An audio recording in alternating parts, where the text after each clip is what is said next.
ವಿಧಾನ ಪರಿಷತ್ತಿನ ಸದಸ್ಯರಾದಂಥ ಶ್ರೀ ಪುಟ್ಟಣ್ಣ ಅವರ,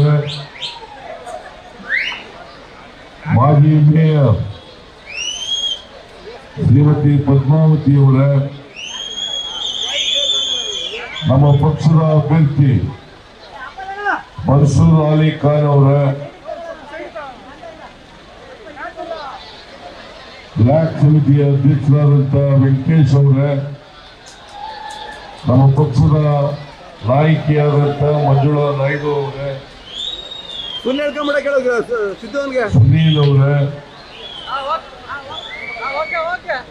ಮಹಿಳಾ ಅಧ್ಯಕ್ಷರಾದಂಥ ಪ್ರೇಮಲತಾ ಅವರ, ಇಲ್ಲಿ ಸೇರಿರ್ತಕ್ಕಂಥ ಎಲ್ಲ ಆತ್ಮೀಯ ಮತಬಾಂಧವರೇ, ತಾಯಂದಿರೇ, ಮಾಧ್ಯಮದ ಎಲ್ಲ ಗೆಳೆಯರೇ, 26ನೇ ತಾರೀಕು ಬೆಂಗಳೂರು ಕೇಂದ್ರ ಲೋಕಸಭಾ ಚುನಾವಣೆಗೆ, ಆಮೇಲೆ ಕ್ಷೇತ್ರಕ್ಕೆ ಚುನಾವಣೆ ನಡೀತಾ ಇದೆ. 5 ವರ್ಷಗಳ ಹಿಂದೆ PC ಮೋಹನ್ ಅವರನ್ನ ನೀವು ಆರಿಸಿ ಕಳಿಸಿದ್ರಿ. ಆದರೆ 5 ವರ್ಷದಲ್ಲಿ ಮೋಹನ್ ಅವರು ನಿಮ್ಮ ಕಷ್ಟ ಸುಖ ಕೇಳೋದಾಗ್ಲಿ, ಕರ್ನಾಟಕಕ್ಕೆ ಆಗಿರ್ತಕ್ಕಂಥ ಅನ್ಯಾಯಗಳನ್ನ ಪ್ರತಿಭಟಿಸೋದಾಗ್ಲಿ, ಅವುಗಳ ವಿರುದ್ಧ ಹೋರಾಟ ಮಾಡೋದಾಗ್ಲಿ ಯಾವುದನ್ನು ಕೂಡ ಮಾಡಲಿಲ್ಲ. ಬೆಂಗಳೂರು ನಗರಕ್ಕೆ ಒಂದೇ ಒಂದು ಯೋಜನೆಯನ್ನು ಕೂಡ ತರಲಿಲ್ಲ. ಇಂಥವರು 3 ಬಾರಿ ಗೆಲ್ಸಿದ್ದೀರಿ ಅವರಿಗೆ. ಇದು ಒಮ್ಮೆ ಮನ್ಸೂರ್ ಅಲಿ ಖಾನ್ ಅವರಿಗೆ ಅವಕಾಶವನ್ನ ಕೊಡಿ. ಇವರು ನಿಮ್ಮ ಧ್ವನಿಯಾಗಿ, ನಿಮ್ಮ ಪ್ರತಿನಿಧಿಯಾಗಿ ಲೋಕಸಭೆಯಲ್ಲಿ ಮಾತನಾಡ್ತಾರೆ. ನಿಮ್ಮ ಬೆಂಗಳೂರು ನಗರದ ಸಮಸ್ಯೆಗಳನ್ನ ಪ್ರಸ್ತಾಪ ಮಾಡಿ ಅವುಗಳನ್ನು ಚರ್ಚೆ ಮಾಡ್ತಾರೆ ಅಂತಕ್ಕಂಥ ನಂಬಿಕೆ, ವಿಶ್ವಾಸ ನನಗಿದೆ. ಮನ್ಸೂರ್ ಅಲಿ ಖಾನ್ ಅವರು ಒಬ್ಬ ಯುವಕ, ವಿದ್ಯಾವಂತ, ಜನಪರವಾದಂಥ ಕಾಳಜಿ ಇರ್ತಕ್ಕಂಥವ್ರು, ಸಾಮಾಜಿಕ ನ್ಯಾಯದ ಪರವಾಗಿರ್ತಕ್ಕಂಥವ್ರು, ಜೊತೆಗೆ ಜಾತ್ಯತೀತ ವ್ಯಕ್ತಿ. ಯಾವುದೇ ಜಾತಿ ಧರ್ಮ ಯಾವುದೂ ಇಲ್ಲ. ಎಲ್ಲ ಜಾತಿಯವರನ್ನ, ಎಲ್ಲ ಧರ್ಮದವರನ್ನ ಸಮಾನವಾಗಿ ಕಾಣ್ತಕ್ಕಂಥ ಗುಣ ಇರ್ತಕ್ಕಂಥ ವ್ಯಕ್ತಿ ಮನ್ಸೂರ್ ಅಲಿ ಖಾನ್. ಅದರಿಂದ ನೀವೆಲ್ಲರೂ ಕೂಡ ಈ ಪ್ರಕಾಶ್ ನಗರ ವಾರ್ಡ್ ಮೊದಲಿನಿಂದ ಕಾಂಗ್ರೆಸ್ಸಿನ ಭದ್ರಕೋಟೆ.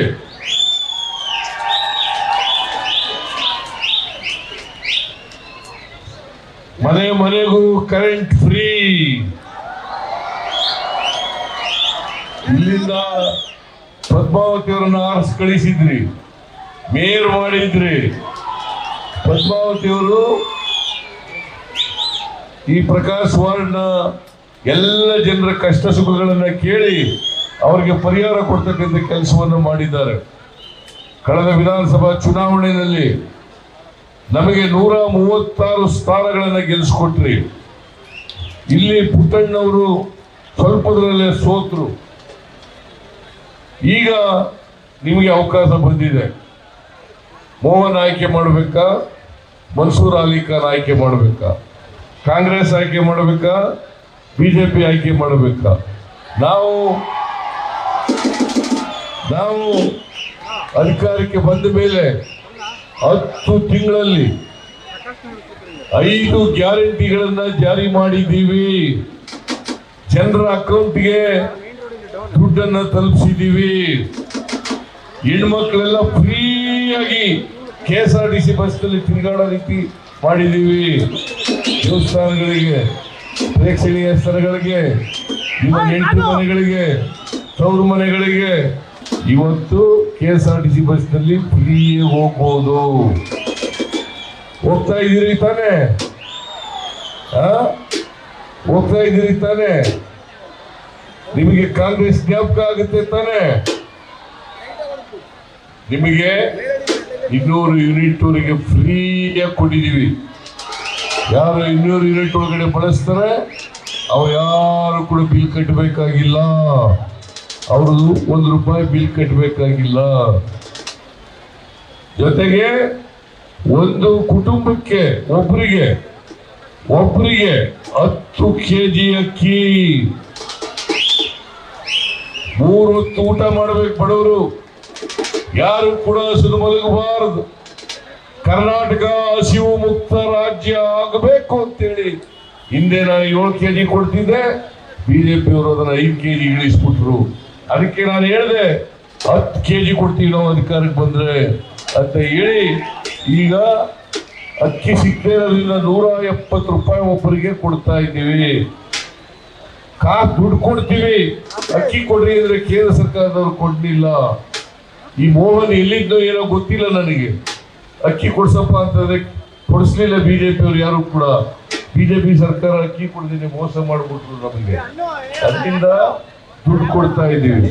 ನಿಮಗೆಲ್ಲ ಗೃಹಲಕ್ಷ್ಮಿ ಯೋಜನೆಯಲ್ಲಿ ತಿಂಗಳಿಗೆ ₹2,000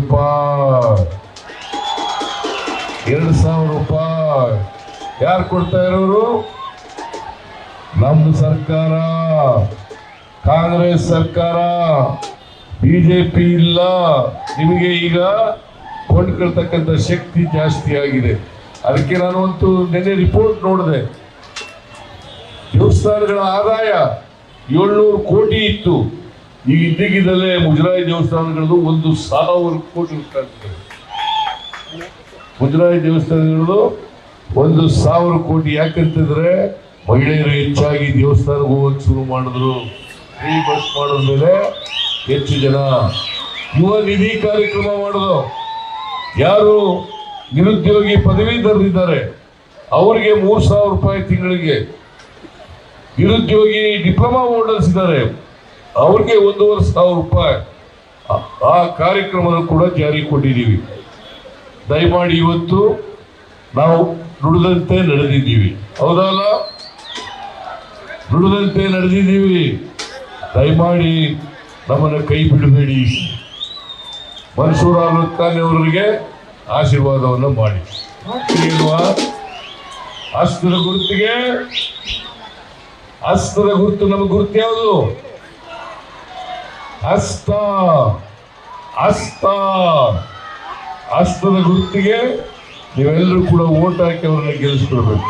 ನಾಳೆ ಯುಗಾದಿ ಹಬ್ಬ ಅಲ್ವಾ? ಯುಗಾದಿ ಹಬ್ಬಕ್ಕೆಲ್ಲ ತಯಾರಿ ಮಾಡ್ಕೊಂಡಿದ್ದೀರಿ.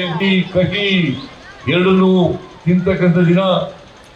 ಜೀವನದಲ್ಲಿ ಸಿಹಿನೂ ಇರಬೇಕು, ಕಹಿನೂ ಇರಬೇಕು. ಹೊಸ ವರ್ಷದ ಆಚರಣೆ ಮಾಡ್ತಕ್ಕಂಥ ಹಬ್ಬ. ಆ ಹಬ್ಬದ ನಿಮ್ಮೆಲ್ಲರಿಗೂ ಕೂಡ ಹಬ್ಬದ ಶುಭಾಶಯಗಳು. ಹಾಗೇನೆ ಇಲ್ಲಿ 2 ದಿನ ಆದರೆ ರಂಜಾನ್ ಹಬ್ಬ ಇದೆ. ರಂಜಾನ್ ಹಬ್ಬ, ಆ ರಂಜಾನ್ ಹಬ್ಬದ ಶುಭಾಶಯಗಳನ್ನು ಕೂಡ ಕೋರಿ ನೀವೆಲ್ಲರೂ ಕೂಡ ಕಾಂಗ್ರೆಸ್ಗೆ ಆಶೀರ್ವಾದ ಮಾಡಬೇಕು ಈ ಬಾರಿ ಅಂತೇಳಿ ನಿಮ್ಮನ್ನು ಕೇಳ್ಕೊಂಡು ನಿಮಗೆಲ್ಲ ನಮಸ್ಕಾರ ಮಾಡಿ ನಾನು ಮಾತು ಮುಗಿಸ್ತೇನೆ. ಜೈ ಹಿಂದ್, ಜೈ ಕರ್ನಾಟಕ.